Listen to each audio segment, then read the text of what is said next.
কলে একটু ঠান্ডা জল দিতাম।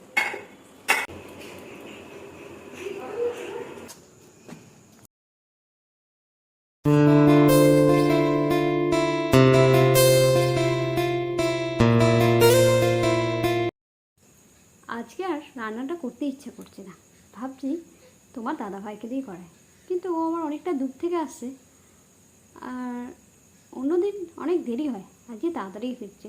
একটু বলে দেখি, যদি রাজি হয় তো খুব ভালো, আর না হলে আমাকেই করতে হবে। দেখা যাক কে করে রান্না।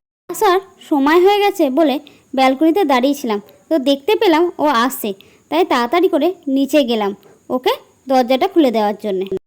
মেঘলা আকাশের জন্যে দেখে মনে হচ্ছে কতই না রাত হয়েছে, সবে সন্ধে হলো, 6টা বাজছে এখন।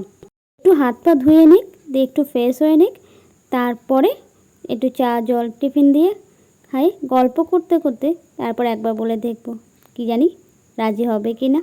কে তাড়াতাড়ি বাড়ি এসেছে, অন্যদিন যখন বাসে বাড়ি আসে রাত 1:30 2টো বেজে যায়, তাড়াতাড়ি চলে এসেছে। এদিকে বৃষ্টি হচ্ছিল, তাই একটু চিন্তা হচ্ছে। কলটা দিতে গেলাম, তখনই জিজ্ঞেস করছে মেয়ে কী করছে। আমি তখন বললাম মেয়ে নিচে ঘুমাচ্ছে, আগে একটু রেস্ট নাও, তারপর মেয়ের কাছে যাবে। যে আগে জামা প্যান্টটা ছাড়ি, তারপর মেয়েকে দেখে আসি, তারপরে রেস্ট নেব। মেয়েকে দেখেনি, আগে মেয়েকে দেখবে, তারপরে রেস্ট নেবে। আজকে কি রান্না হবে আর কে রান্না করবে দেখতে থাকুন।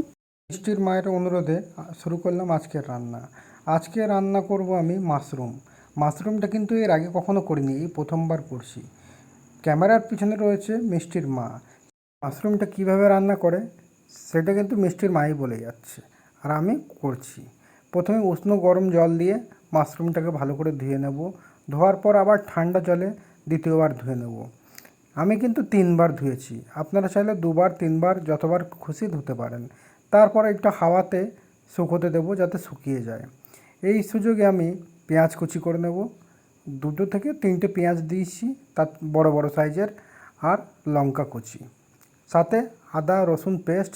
এদিকে আমার মিষ্টিমা কিন্তু ঘুমোচ্ছে, ও কিন্তু খুবই শান্ত মেয়ে, খিদে পেলে কাঁদে, তাছাড়া কাঁদে না।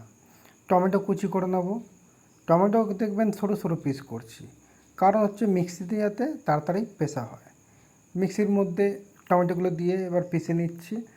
টমেটো পিষতে কিন্তু মিক্সিতে কখনোই জল দিতে নেই, কেন টমেটো থেকেই জল বের হয়।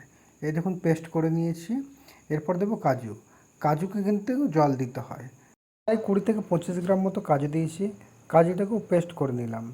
এরপর হাওয়াতে রাখা মাশরুমগুলোকে কেটে নেব। মাশরুমের দেখবেন গোড়াগুলোকে কেটে বাদ দিতে হয়, কেননা গোড়াগুলো খুব সহজে সেদ্ধ হতে চায় না, তাই বাদ দিলাম। আর বড় সাইজের মাশরুমগুলোকে আমি 4 ভাগে ভাগ করলাম, আর ছোটোগুলোকে 2 ভাগে। এরপর একটু বাটার গলিয়ে নেব। বাটার কেন গলাচ্ছি, সেটা হচ্ছে ম্যারিনেট করব বলে। এখানে আপনারা রিফাইন তেলও দিতে পারেন, কিন্তু বাটার দিলে স্বাদ একটু ভালো হয়। এরপর কাশ্মীরি লঙ্কা দেবো সামান্য পরিমাণে, দেবো সামান্য পরিমাণে হলুদ। এখানে সামান্যও দিতে পারেন, আবার বেশিও দিতে পারেন, আমি সামান্য দিয়েছি। আবার এর জন্য যখন গ্রেভি তৈরি করব, তখন হলুদটা একটু বেশি দেবো। এখন দেবো একটু আপনার গরম মশলা দেওয়ার পর দেবো স্বাদ মতো লবণ দেওয়ার পর এটা হাতে করে মিক্স করে নেব। ভালো করে নিয়ে এটা ঢাকা দিয়ে রেখে দেবো। দেখুন কত সুন্দর করে মিক্স করছি। এরপর চলে যাব আমার মিষ্টি মায়ের কাছে, দেখি ও কী করছে। এসে দেখি মিষ্টি মা তো খেলতে শুরু করে দিয়েছে, কখন যে ঘুম থেকে উঠেছে তা আমি বুঝতেই পারিনি। আবার দেখুন পুতুল নিয়ে কেমন খেলা করছে। এই পুতুলটা কিন্তু অনেক পুরনো পুতুল, মানে ওর জন্মের সময় ওর মা ওকে এনে দিয়েছিল। আর এই পুতুলকে দেখলেই ও হাসে, এর সাথে খেলা করে, একে ধরে আবার টানবে, আবার কখনো দূরে ফেলে দেবে। বোঝা যায় না এই পুতুলটার মধ্যে এমন কি আছে যে এটাকে দেখলেই ও অত খুশি হয়ে যায়। দেখুন আমরা এইভাবে ধরে আছি, আর ও ওইটাকে দেখে হাসছে, কখনো নিতে চাইছে, আবার কখনো দূরে ছুড়ে দিচ্ছে। দেখুন কিছু সময় পার করার পর চলে এলাম রান্নাঘরে। ওভেনটা জ্বালিয়ে কড়াই চাপিয়ে দিলাম রিফাইন তেল গরম হওয়ার সাথে সাথে দিলাম গোটা জিরেকে প্রায় লাল করে ভেজে নেব। লাল করে ভাজার পর দিয়ে দেবো কেটে রাখা কুচো পেঁয়াজকে।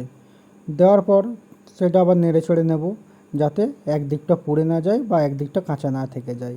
একটা জিনিস আপনাদের মনে রাখতে হবে, গ্যাসের ফ্লেম কিন্তু কখনো হাই কখনো লো করতে হবে। যদি সবসময় হাইয়ে রাখি তাহলে পেঁয়াজ পুড়ে যাওয়ার সম্ভাবনা থাকবে, আবার লো করলে পেঁয়াজ ভাজতে দেরি হবে। যে বিকেলে এইদিকে নাকি খুব ভালো বৃষ্টি হয়েছে, তা হওয়া সত্ত্বেও এই রান্নাঘরে কিন্তু খুব গরম। জানি না কেন গরম করছে। এবার দিয়ে দেবো অল্প লবণ। লবণটা বেশিও দিতে পারেন, কমও দিতে পারেন। আমরা অল্প দিচ্ছি, যেহেতু পরবর্তীকালে গ্রেভি তৈরি করার সময় লবণ আবার অ্যাড করব। আপনারা কিন্তু এখনও দিতে পারেন বা পরেও দিতে পারেন। আমি কিন্তু কাঁচা লঙ্কাটা এবার দিয়ে দিলাম। এবার কাঁচা লঙ্কা দেওয়ার সাথে সাথে রান্নাঘরের পরিবেশটা আরও অন্যরকম হয়ে গেল। একেই গরম, তার মধ্যে আবার সেই লঙ্কার ঝাঁঝ। বন্ধুরা, আমাদের এখনও কিচেন চিমনি বাড়িতে লাগানো হয়নি, তাই রান্নাঘরে যত গ্যাস সব ঘরের ভেতরে যায়, কারণ জানলাগুলো যেগুলো আছে উল্টো দিক দিয়ে হাওয়া আসে, ওই কারণে আমাদের যত গ্যাস সব যায় ঘরের ভেতরে। এবার দিয়ে দেবো হলুদ। হলুদ দেওয়ার সাথে সাথে নেড়ে নেব। হলুদটা এখানে আমরা কমই দিয়েছি, যেহেতু মাশরুম ম্যারিনেট করার সময় একটু হলুদ দেওয়া হয়েছে। এবার দিয়ে দেবো আদা রসুনের পেস্ট।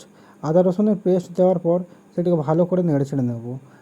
প্রায় ভাজা হয়ে গেলে এবার দিয়ে দেবো টমেটো পেস্ট। টমেটো পেস্ট দেওয়ার সাথে সাথে আবার সেই নেড়ে নেব। এবার দেখুন কালারটা হালকা চেঞ্জ হচ্ছে, হালকা হালকা লাল হতে শুরু করছে। যখন টমেটো পেস্ট দিলাম তখন মনে হলো যেন কড়াইয়ে তেল নেই, তবে কিছুক্ষণ ভাজার পর মশলা থেকে অটোমেটিক তেল ছাড়তে শুরু করেছে। এইবার দেব মিক্সিতে পিষে রাখা কাজু বাটা। কাজু বাটা দেওয়ার পর কালারটা কিন্তু পুরো সাদা হয়ে গেল, আর মনে হচ্ছিল কড়াই যেন তেল নেই। মশলাটাকে কড়াইয়ে অনেকক্ষণ নাড়াচাড়া করার পর দেখছি মশলা থেকে হালকা হালকা তেল বেরোচ্ছে, মানে কাজু ভাজা হয়ে গেছে প্রায়। এবার দিয়ে দেবো কাশ্মীরি লঙ্কা। কাশ্মীরি লঙ্কা দেওয়ার উদ্দেশ্য হচ্ছে কালার করার জন্য, এতে কিন্তু ঝাল থাকে না, সে আপনারা সকলেই জানেন। বন্ধুরা, আমি যখন ডিউটির জায়গায় থাকি তখন কিন্তু এই কাশ্মীরি মশলা, কাজু, এই আপনার টমেটো এইসব এত আমি ব্যবহার করি না, সাধারণ খাবার বানাই। এইবার দিয়ে দেবো এখানে হালকা গোলমরিচ। গোলমরিচটা দিচ্ছি হালকা যেন ঝাল লাগে আর টেস্ট যেন ভালো থাকে।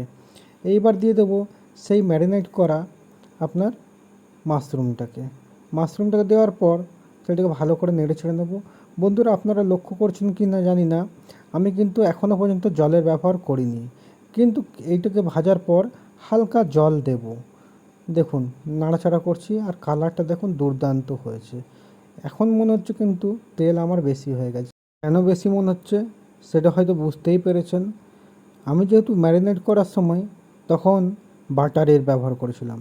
এখন দিয়ে দিলাম স্বাদ মতো হালকা চিনি, যাতে এর স্বাদ বজায় থাকে। এখন কিন্তু আমার একটা জিনিস মনে হচ্ছে যে আমি তেলের ব্যবহারটা খুব বেশিই করে ফেলেছি, কেন কড়াই চারদিকে তেল দেখা যাচ্ছে। এবার দিয়ে দেবো প্রথমবারের মতো অল্প জল। জল দিচ্ছি এই কারণে, এবার এটাকে ঢাকা দিয়ে বন্ধ করে দেবো সেদ্ধ হওয়ার জন্য, আর ফ্লেমটাকে একদম লো করে দেবো। ঢেকে দিয়ে কিছুক্ষণ পর পর কিন্তু নাড়তে হবে, না নাড়লে যদি লেগে যায় সেই ভয়টা কিন্তু আমার মনের মধ্যে আছে। দেখুন আস্তে আস্তে নাড়ছি, আবার ঢাকা কখনো দিচ্ছি, আবার ঢাকা খুলছি। আমার কিন্তু এখন সব সময় কিন্তু লো ফ্লেমে গ্যাসটা জ্বলছে। এবার ওপর থেকে দিয়ে দেবো কস্তুরি মেথি পাতা। মেথি পাতা দেওয়ার পর হালকা নেড়ে নেবো, আবার কিন্তু নাড়ার পর আবার কিন্তু মাঝখানে একবার ঢাকা দেবো। আবার কিছুক্ষণ ঢেকে রাখার পর আবার খুললাম। দেখুন আমাদের রান্না কিন্তু রেডি। কালারটা কিন্তু দুর্দান্ত হয়েছে, তার সাথে তেলটাও ভেসে বেড়াচ্ছে। জানি না, দেখে তো ভালো মনে হচ্ছে, এবার খেতে কেমন লাগবে। এবার বন্ধুরা আমাদের খাওয়ার পালা, তাই ঢেলে নেব আমাদের বড় একটা স্টিলের বাটিতে। বাটিতে ঢালার পর এবার তৈরি করব মায়ের জন্য থালা রেডি। দেখুন প্রথম খাবারটা কিন্তু আমি আমার মাকেই দিচ্ছি। রুটি বার করব।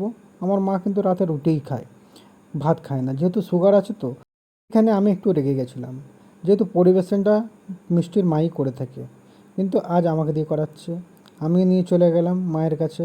মা দেখে খুব খুশি হলো, ও খেয়ে বললো যে ভালো হয়েছে। বন্ধুরা, যদি আমাদের ভিডিওটি ভালো লেগে থাকে নিশ্চয়ই কমেন্ট করে জানাবেন। দেখা হচ্ছে আবার পরবর্তী ভিডিওয়। আশা করব ভালো থাকবেন।